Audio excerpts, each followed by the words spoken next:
Un saludo chicos, sean ustedes bienvenidos a su curso Taller de Ética, que será impartido por una servidora, la licenciada Josefina López Hernández. Iniciamos con el concepto Taller de Ética. La ética es la rama de la filosofía que estudia los comportamientos en cuanto pueden ser buenos o malos.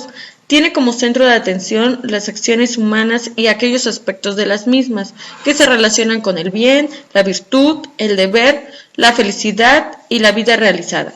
Sus orígenes se remontan de la filosofía en la antigua Grecia. Iniciamos con el tema 1.1, que es el sentido de aprender sobre ética, y nos hacemos la pregunta, ¿es lo mismo ética personal y ética social?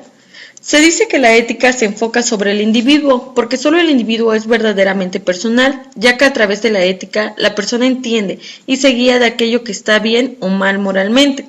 A veces se hace una distinción entre la ética personal y la ética social. Se podría decir que lo contrario también es verdad. O sea, que no debemos permitir que esta distinción obscurezca el carácter personal y social en toda la ética. La ética personal es la decisión que uno toma como individuo o como persona realiza para escoger la opción buena o la opción mala, de acuerdo a los valores y la formación de cada persona. La ética es toda aquella que tenemos nosotros mismos, nuestros valores, como lo son la honestidad en sí, es como cómo la usamos y del cómo actuamos. Esa es nuestra ética personal. La ética social es la conducta moral del individuo ante una colectiva, o sea, respetamos normas y deberes que incluyen a otras personas. Incluimos valores como lo son el respeto, la paz, la tolerancia, la igualdad, la libertad, en donde en esta ética constituye el complemento necesario de la ética individual que se considera como la responsabilidad del individuo.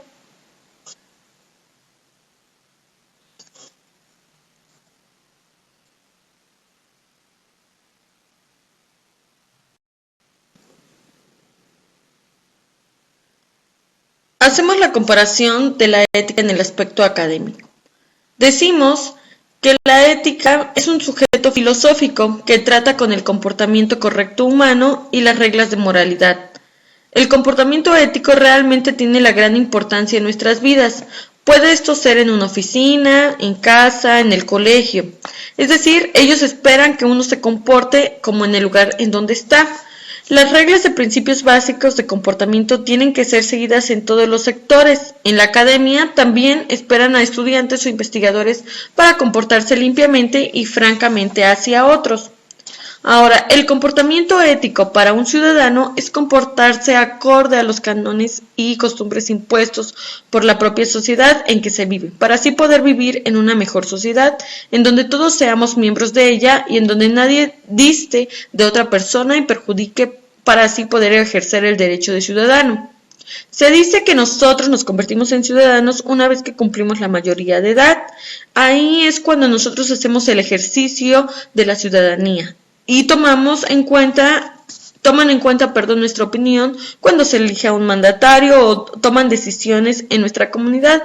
A eso le llamamos democracia. Bueno, el comportamiento ético de un ciudadano es respetar el espacio público y privado, no dañar a terceros con nuestro comportamiento.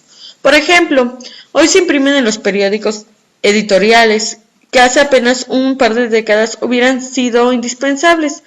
Por la radio se discuten abiertamente todos los temas políticos y no en pocas ocasiones el péndulo se inclina hacia los extremos, es decir, tenemos libertad de expresión. Las generalidades de la ética, sobre su objeto de estudio y su sentido sociocultural. Partimos de dos vertientes, del objeto material y del objeto formal. Toda ciencia se caracteriza fundamentalmente por dos elementos que las hacen diferentes entre sí. Esos dos elementos son su objeto material y su objeto formal, a lo que estudia cada ciencia, mientras que el segundo hace referencia a la forma en que realiza el estudio. Pongamos un ejemplo. La botánica puede estudiar una manzana, lo mismo que la física. Sin embargo, la botánica le interesa la reproducción, mientras que la física su peso. Considerando esta analogía, podemos decir el objeto material y su objeto formal. El primero se refiere a lo que estudia cada ciencia, mientras que el segundo hace referencia a la forma en que realiza el estudio. Ahora, por ejemplo, decimos cuál es para el objeto material y su objeto formal. Partiendo de la definición real de la ética, que nos dice que la ética es la rama de la filosofía que estudia los actos humanos en cuanto buenos o malos, podemos dar respuesta a este cuestionamiento y afirmar que su objeto material son los actos humanos, a los que también se les denomina como la moral, mientras que su objeto formal es la bondad o maldad de estos actos humanos. Es importante mencionar que al hablar de actos humanos nos referimos al actuar en el que intervienen la inteligencia y la voluntad, por lo cual pueden ser enjuiciados como buenos o como malos. La diferencia es, por ejemplo, que en los actos del hombre ellos solamente obedecen a reacciones propias de nuestra naturaleza, como lo son la digestión de los alimentos, el respirar, crecer, etc. Y un actor humano puede ser un homicidio, estudiar para un examen, realizar una investigación. Aquí ya es donde interviene la voluntad de la persona. Empezamos con el tema de juicio moral y juicio ético, donde se entiende como juicio moral aquel acto mental que establece si una cierta conducta o situación tiene el contenido ético, o por el contrario carece de estos principios. El juicio moral se realiza a partir del sentido moral de cada persona y responde a una serie de normas y reglas que se adquieren a lo largo de la vida, en la definición de los conceptos de correcto e incorrecto, desacuerdo a los ideales y valores morales de quien juzga la acción, tomando en cuenta que dichos valores están basados en reglamentos impuestos por la sociedad que los rodea en ese momento.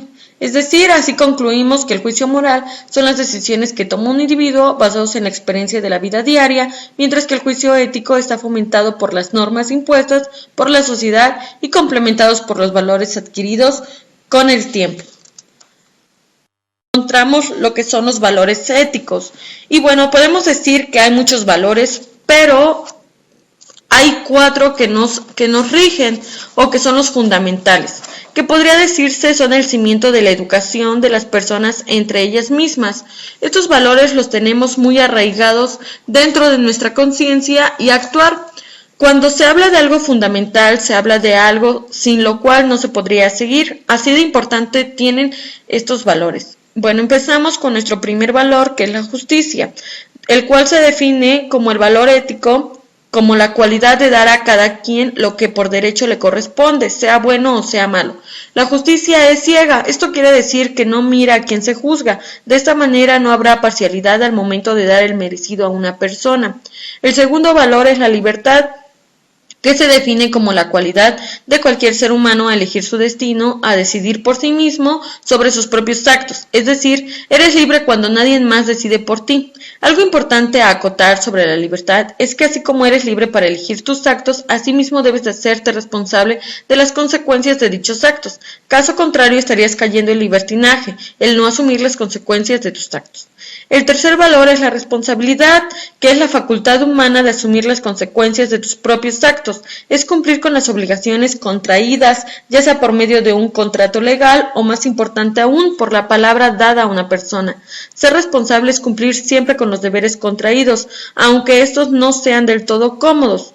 Un ejemplo práctico de responsabilidad es cuando se tiene un hijo, el cual es consecuencia de un acto tuyo y tu pareja. Este hijo va a necesitar de tu sustento económico. El hacerte responsable de que tenga que comer y qué vestir, para esto debes de conseguir un trabajo, que aunque sea pesado debes de hacerlo para proporcionar el sustento a tu hijo, lo cual te hará una persona responsable de tus actos.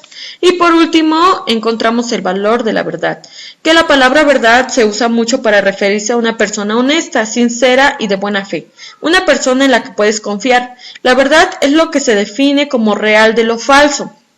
Algo verdadero es algo que puedes comprobar. El ser honesto es cumplir con lo que ya ofreces. La verdad los hará libres. Una frase que encaja perfectamente, ya que solo con la verdad podrás distinguir el bien, el mal y el ser mejor persona. También podemos citar otros ejemplos de valores como lo son la pertenencia, el respeto, la lealtad, la humildad, la responsabilidad y la sinceridad, la tolerancia y la solidaridad. La pregunta es, ¿cuáles ejercemos nosotros? Y como último, encontramos, ¿qué son los derechos? Bueno, para empezar, los derechos son derechos inherentes a todos los seres humanos, sin distinción alguna de nacionalidad, lugar de residencia, sexo, origen nacional o étnico, color, religión, lengua o cualquier otra condición. Todos tenemos los mismos derechos humanos, sin discriminación alguna. Estos derechos son interrelacionados, interdependientes e indivisibles. Los derechos humanos universales están a menudo contemplados en la ley y garantizados por ella, a través de los tratados. El derecho internacional es uno de los principales, ya que es un principio general y una fuente de derecho internacional. El derecho internacional de los derechos humanos establece las obligaciones que tienen los gobiernos de tomar medidas en determinadas situaciones o de abstenerse de actuar de determinada forma en otras, a fin de promover y proteger los derechos humanos y las libertades fundamentales de los individuos o grupos.